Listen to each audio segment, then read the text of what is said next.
Oi. Haru. Hello. Olá. Eu não tenho absolutamente nada pra falar aqui agora, como é de praxe. Felizmente eu não tô mais espiralando, como geralmente é o caso, né? Amanhã já começam as minhas aulas da autoescola. Amanhã hoje, né? Porque são 3h52 da manhã. No caso, começa hoje, quinta. Então, hoje, sexta, dia 7. Ou melhor, dia 19 do mês 7. Eu tô com preguiça de contar, não me lembro. É férias, bem de férias. Enfim. Aí amanhã, mais tarde, já começa a autoescola. Então é engraçado. Porque quando eu tenho tanto tempo livre, eu colapso e não consigo fazer absolutamente nada. Não é nem do que eu tenho que fazer, é do que eu quero fazer. Tipo, as minhas vontades, elas não são fortes o suficiente pra me impelirem. Elas me paralisam, porque são tantas, mas tantas que... Ou elas me desmembram todinho, sabe? Uma puxa pro lado, pro outro, até se descangalhar todinho, não tem mais nada pra se puxar pra cantinho. Porque cada pedaço vai pra um canto. Enfim. Ou me esvicero todinho, ou eu fico parado no canto, implodindo, sabe? É muito ruim. Mas como amanhã, mais tarde, já começa a autoescola, EAD, amém? Parte prática do curso, né? Não, a parte teórica do curso. Puta que pariu, eu tô burro hoje. Tô burro agora. Trocando as porra. Enfim, como mais tarde vai ser a primeira parte do curso, que é a fase teórica. Não que você se importe, mas... Se eu me importasse com o que você se importa, eu não estaria gravando esse vídeo, né?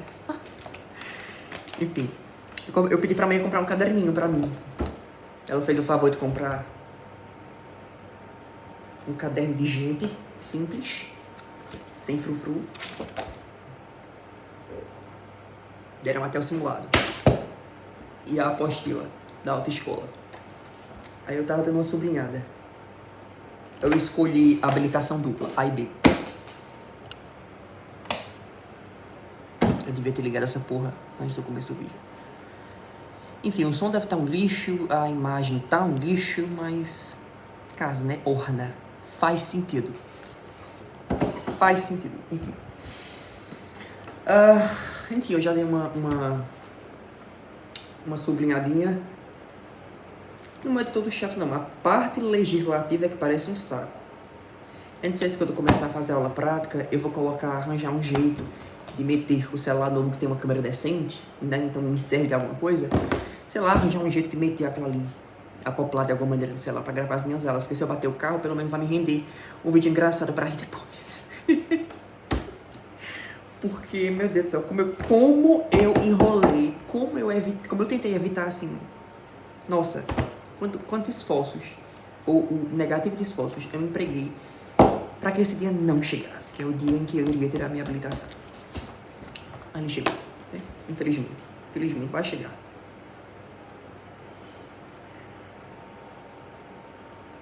Enfim, por mim eu só tirava a habilitação de moto, que eu não sei se é A ou a B, enfim, é uma das duas. Eu tirava só a habilitação de moto, mas amanhã só quer que eu dirija carro, porque ela trabalha em um hospital. E ela vê muita gente que sofre acidente de moto. Então, ela disse que não queria nunca me ver num estado daquele. Aquela coisa, você pode estar certo, mas se um caba que estiver num carro não estiver certo, você provavelmente tem mais a perder do que ele. Você tá numa moto, mas, eu tô cagando e dando pra isso. Eu queria usar a motoquinha só pra ir pra faculdade e voltar da faculdade. Pra onde mais eu iria? Pra onde mais eu iria com moto? Pra onde mais eu iria? O que mais eu faria com moto? Eu iria sair pra beber. Se muito, eu iria encontrar um outro cabelo no Grindr. Um outro encontro escuso. Eu iria, enfim, iria me poupar com Uber. Eu iria sair de madrugada na motoca. Se muito. Enfim, mas eu vou ter que usar porra de carro, tenho que dirigir porra de carro. Então que seja.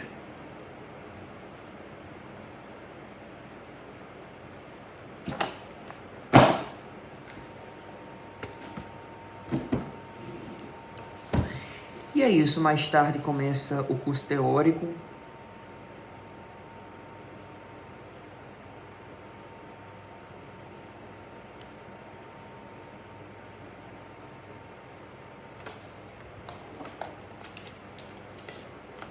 Eu me arrependi de ter ligado essa câmera.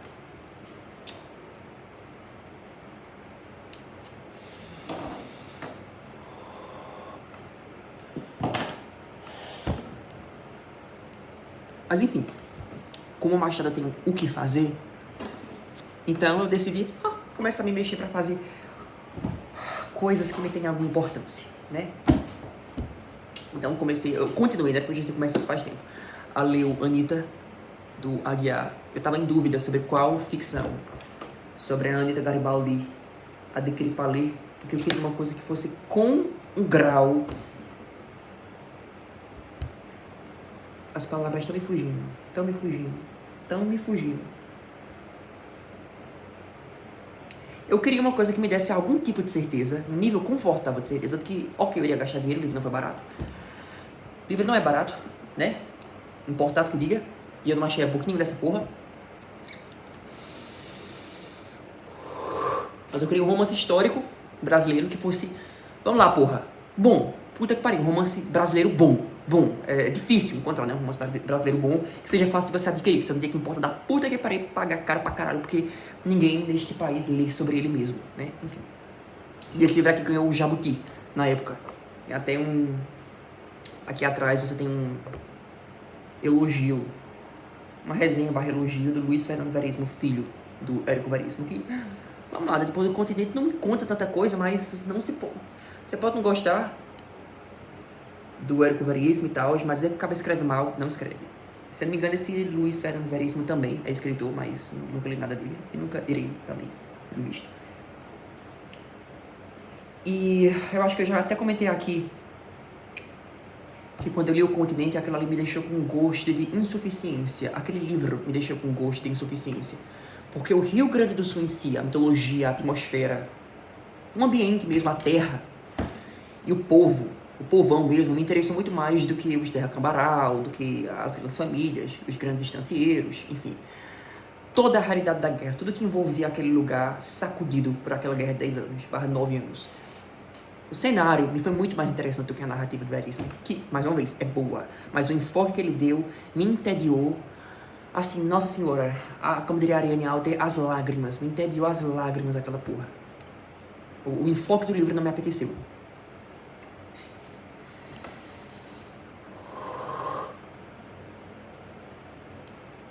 Mas me foi útil porque me deu uma ideia para uma história que eu já comentei aqui. Me trouxe o Lupicínio e o Severino. Então, eu tenho um projeto que eu já devia, enfim... Eu não tô me colocando muita pressão em relação a isso, porque, sei lá, a Margaret Mitchell e o Vento Levou demorou 9 a 10 anos. Se eu não estiver confundindo com a duração da Guerra dos Farrapos, que meu TDAH ataca e eu fico misturando informações. Mas, enfim, a Margaret Mitchell demorou quase uma década, ou um pouco mais de uma década, ou próximo de uma década, para escrever E o Vento Levou. E ela fez pesquisa histórica pra caralho. Então, tem esperança pra eu. Ninguém tá com pressa, nada é pra ontem, né? Nem pra amanhã e nem pra depois da manhã. É pra um dia, se este dia houver. Enfim, eu até comentei no vídeo em que eu vos apresentei ao Lupicínio e ao Severino sobre a bibliografia que eu tava juntando. Eu ainda não terminei de juntar. Alguns eu encontrei em formato digital. Vai chegando minha mesada e eu vou gastando ela todinha com isso. Ainda falta, se não me engano, uns 4 livros acadêmicos e outros livros narrativos que destrincham, digamos assim, esse período histórico. Esse período histórico, outras figuras históricas. Mas eu consegui o Neto Perde Sua Alma, que eu terminei de ler. Quase terminei, na verdade. Eu parei de ler esse livro na página 116. Isso aqui. Foi depois da morte de Mulunga, qual é o nome dele, meu Deus? Milonga. Depois da morte de Milonga, esse livro aqui, todo o interesse que eu tinha por ele se esvaiu. Porque assim, eu não conheço muito da figura do Neto, não fiz esta pesquisa básica. Nem li Os Eram Assinalados, que eu adquiri, o e-book, no Kindle. Os Eram Assinalados, A Casa das 7 Mulheres e História Regional da Infâmia. Então, eu não conheço muito das figuras históricas, da Guerra dos Farrapos e tal. Mas eu vou começar por uma novela mesmo, né? Eu vou começar por um livro que seja mais, entre muitas aspas, fácil. sobre esse período histórico. E eu comecei a ler esse livro e eu achei ele qualquer coisa. Tipo, a prosa do Tabajara Ruas, eu não achei lá essas coisas. Eu achava até um pouco pretensioso porque ele faz umas alusões à Divina Comédia, uma coisa meio purgatório, né? Ele narra uns delírios, que são obviamente delírios. Tipo, você tem todo um enfoque, né? Uma moldura épica nesse personagem Neto, que não me convenceu o suficiente. Tipo, eu tô quase no final desse romance e não achei esse personagem tudo isso, sabe? Ele é tido como um baita personagem histórico, mas essa novela, se eu falei romance, eu menti. Essa é uma novela. Essa novela aqui não me parece que fez jus a essa figura, se é que ela tem algum juiz a ser feito a ele. Enfim, não sei. Eu quis ler esse livro desinteressadamente. E ele me foi interessante com a aparição do Milonga e deixou de ser interessante com a saída, digamos assim, do Milonga de cena. Eu falei o que aconteceu com o Milonga? Se não, sinto muito. Pode dar porra, mas é meio óbvio, né, o que acontece com ele, porque ele é um lanceiro negro. Personagem preto. Ele derrete farrapos. O que será que acontece com ele, né? Pra que será que é a serventia de um personagem preto inserido numa narrativa como essa? Se não pra ser uma figura trágica. E ele é uma figura trágica pra caralho. Pra caralho. E em minha opinião, infinitamente mais interessante do que o Neto, que é meio insosso, né? Meio, ai, nada que eu quis deu certo, ai, herói trágico, ai, acabou a guerra, vou lá pro Uruguai ser feliz, que não irei prestar continência a imperador nenhum, abaixo império. Veja bem, eu não antipatizei com a figura dele, eu só achei a figura dele qualquer coisa. Fora que esse livro aqui também subscreve aquela teoria maluca de que, de alguma maneira, a Guerra do Paraguai foi influenciada pela Inglaterra. Então isso também me termina de broxar ainda mais com esse livro aqui. Tá meio datado, é meio datado. Aí eu vi vários elogios aqui na contracapa e nas orelhas, que eu sempre recorto para usar como marcador. Sim, eu faço isso, eu recorto as orelhas dos livros para usar como marcador. E nessa orelhinha aqui você tem comparações da prosa do Ruas a Juan Rulfo e a vários outros autores latino-americanos que eu não conheço.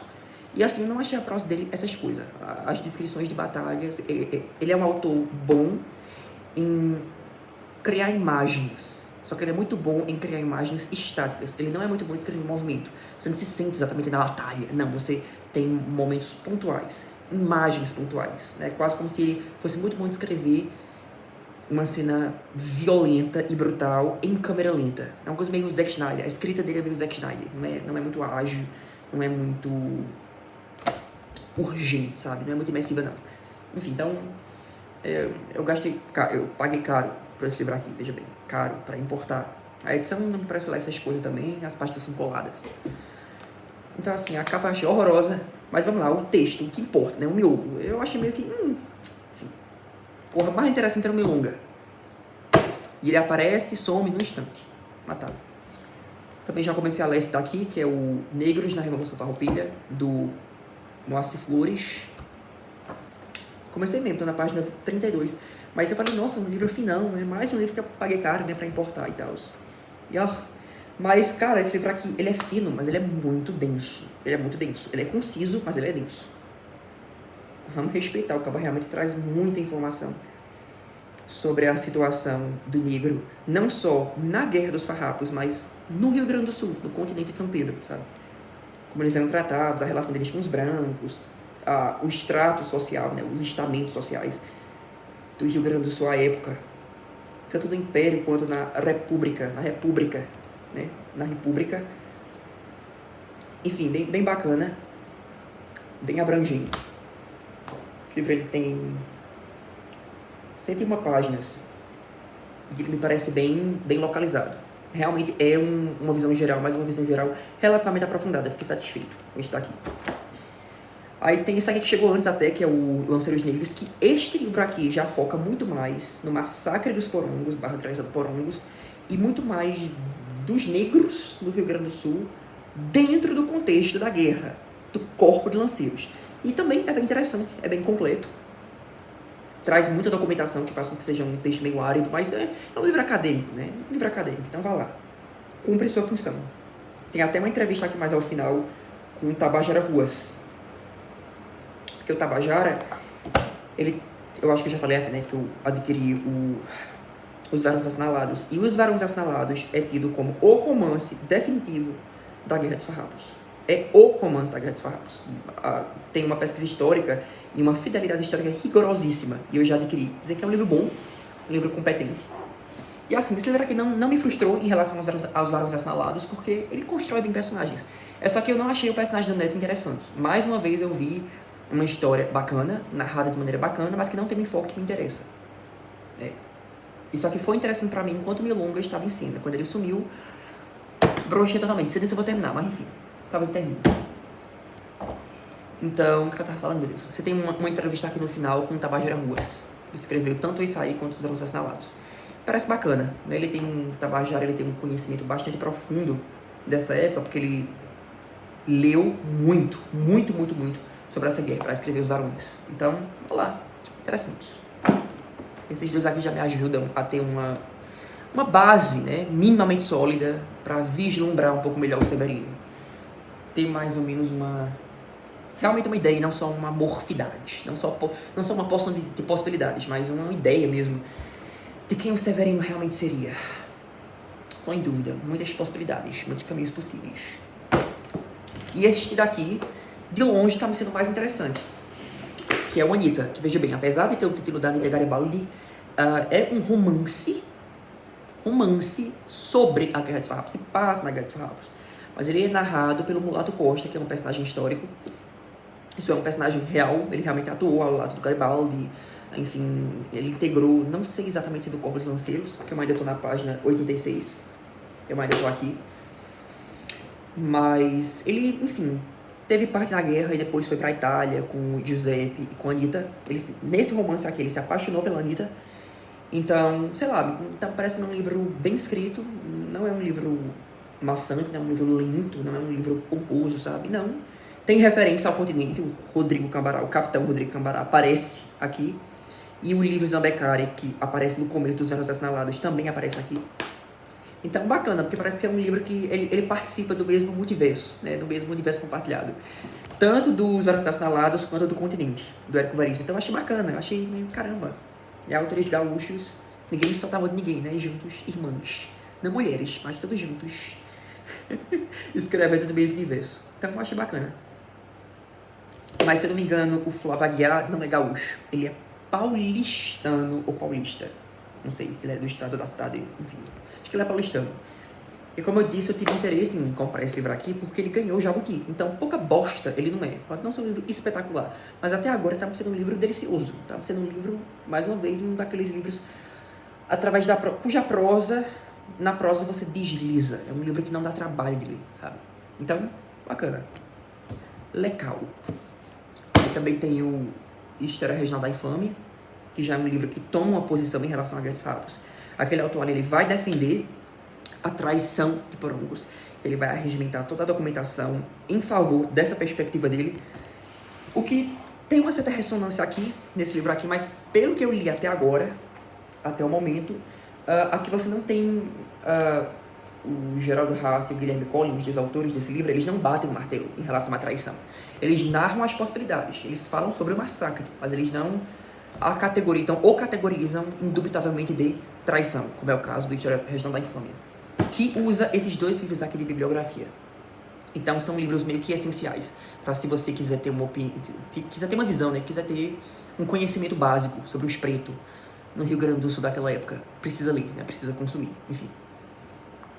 Então vai lá, não me arrependi. Me arrependi disso aqui. Eu vou opinar, isso aqui eu me arrependi. Mas enfim, farrei o quê? E é isso.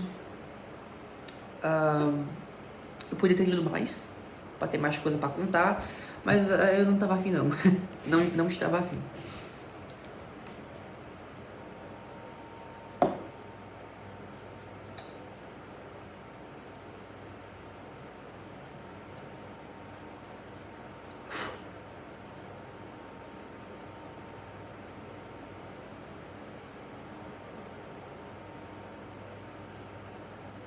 É isso. Mas eu acho que, apesar de eu ter adquirido toda essa bibliografia, o que estava me tomando mais tempo foi uma biografia que eu comprei um pouco antes disso. Eu estou na página 147, 20% do livro, que é este daqui. The Lost Life of Eva Braun. Braun. Fico em dúvida se fala Braun ou Braun, porque, né, ela não é angla, é germânica. Enfim, eu falava Braun mesmo, porque eu me interessei por essa figura histórica quando eu assisti aquele filme que é bem famoso, que é A Queda, Downfall, que fala sobre os últimos momentos de Hitler e dos nazistas, enfim, quando dá a invasão do Exército Vermelho a Berlim. E naquele filme você tem um puta ator que eu esqueci o nome, é Bruno alguma coisa. Na minha cabeça, aquele cara é o Hitler. Eu vejo o Hitler das fotos e eu vejo o Hitler daquele filme, e o Hitler daquele filme é o Hitler na minha cabeça. Aquilo ali é o Hitler. Não é o Hitler das imagens preto e branco, nem das fotos, não. Aquilo ali é o Hitler. Aquilo ali é todo, ele todo. É bizarro. Dá até medo. O filme é muito bom e muito pesado. Então você tem esse puta ator interpretando o Hitler e você tem uma outra atriz que é belíssima. Inclusive, ela é bem mais bonita do que a Eva Braun na vida real. Mas aquela atriz, quando ela entrava em cena, eu parava de prestar atenção até no Bruno lá, no Hitler ficcionado do filme. E eu ficava olhando pra ela. Porque eu nunca tinha imaginado. Vamos lá. É uma ideia interessante de você explorar em um romance, né? Mas a factualidade, ela tende a ser inflexível. As coisas que aconteceram. Não importa o quanto você queira romantizar sobre isso. Então, vai até bacana eu ter adquirido uma biografia e não um romance sobre ela. Porque é uma figura que, assim, caramba, abriu as pernas e morreu por e com um dos maiores genocidas da história.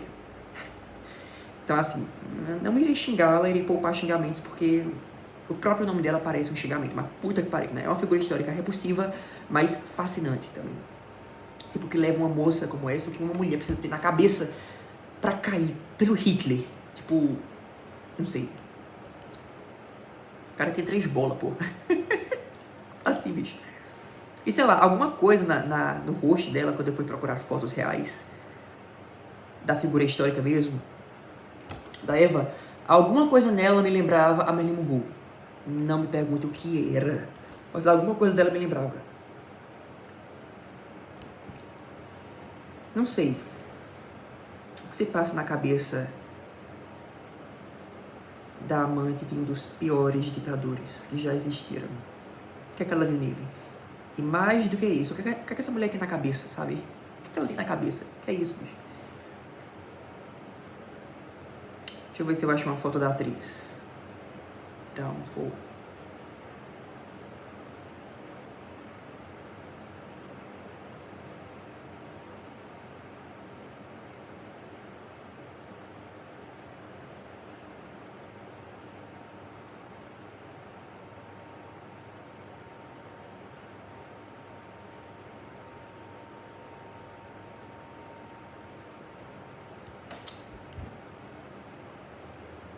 Quando eu procuro uma foto, ela não aparece.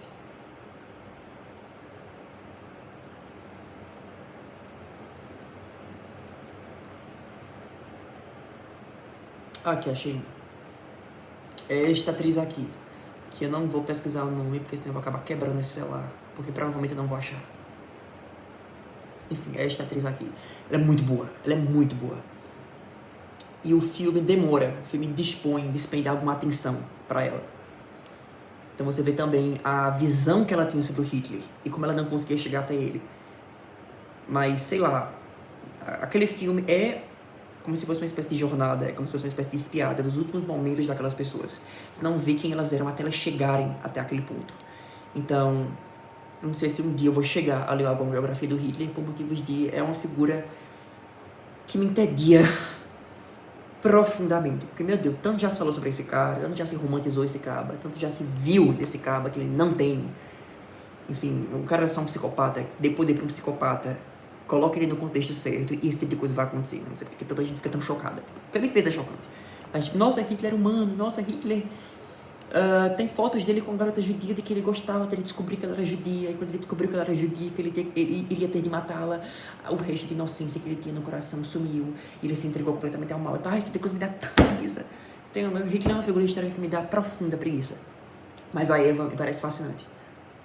E assim, até agora, é uma coisa que me tá ainda mais assim, embasbacado, meio empancado, é que ela parece uma moça comum. Tipo, ela não era retardada, ela não era borderline, ela não era, sei lá, porra, esquizofrênica, psicopata, ou tão sociopata quanto ele. Não, ela era uma moça normal, que se apaixonou pelo Hitler. Tudo bem que antes, na época que ela se apaixonou por ele, ele ainda não era um genocida. Não se sabia exatamente, né? O próprio partido nazista não tinha tomado o poder ainda. Então, ela se envolveu com ele enquanto tudo aquilo ainda estava tomando corpo, estava muito incerto. E ela não tinha o menor interesse por política, o menor interesse.